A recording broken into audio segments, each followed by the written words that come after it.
Goeiedag. Good day. Dit is Juffrou Dinda hierso en vandag gaan ons fokus op voorzetsels en lidwoorde.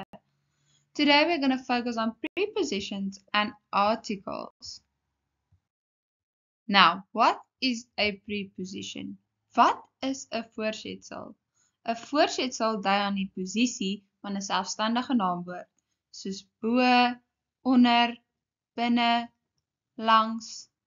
A preposition shows the location of a noun, like up, under, inside, next to.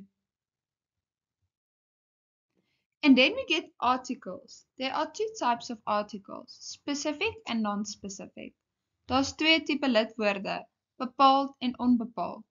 Kom ons begin met onbepaald. 'n Onbepaalde lidwoord word nie na iets spesifiek verwys nie. Dit word gewoonlik net vir een ding gebruik. 'n Blom, 'n leeu, 'n bak. An article that's not specific does not refer to something specific and usually is used for one thing, like a flower, a lion, a ball. If we look at a sentence, is that Wouter koop 'n boek.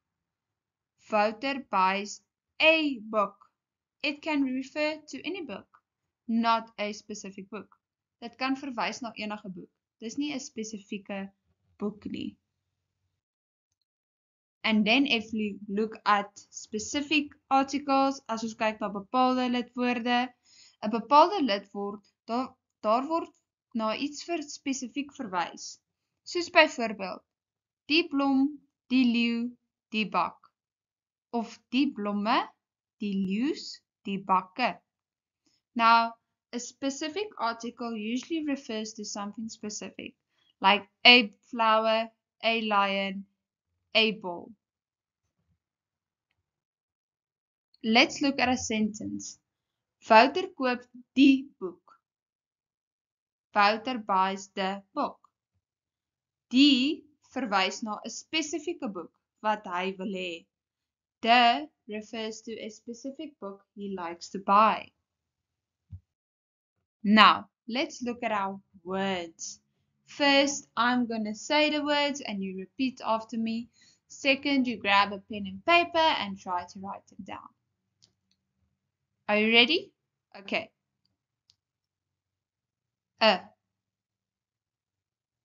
Die, onder,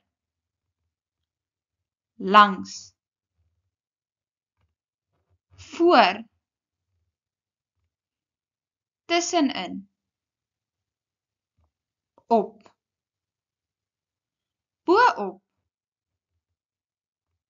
Now you can grab a pen and paper and try to write them down. Are you ready? Okay.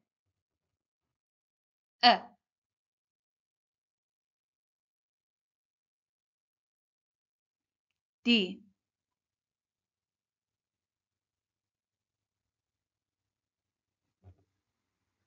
onder,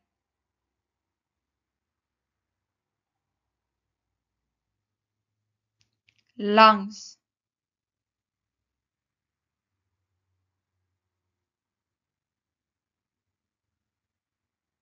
voor,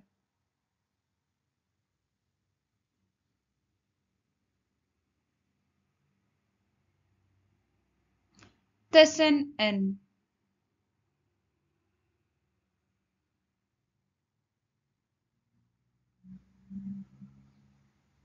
op,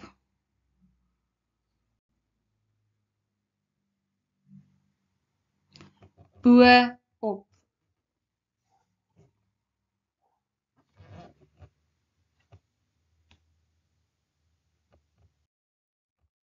Baie dankie en jy moet 'n lekker dag hê. Thank you so much and I hope you have a lovely day. Please feel free to watch the video again until you are comfortable. Totsiens en 'n lekker dag verder.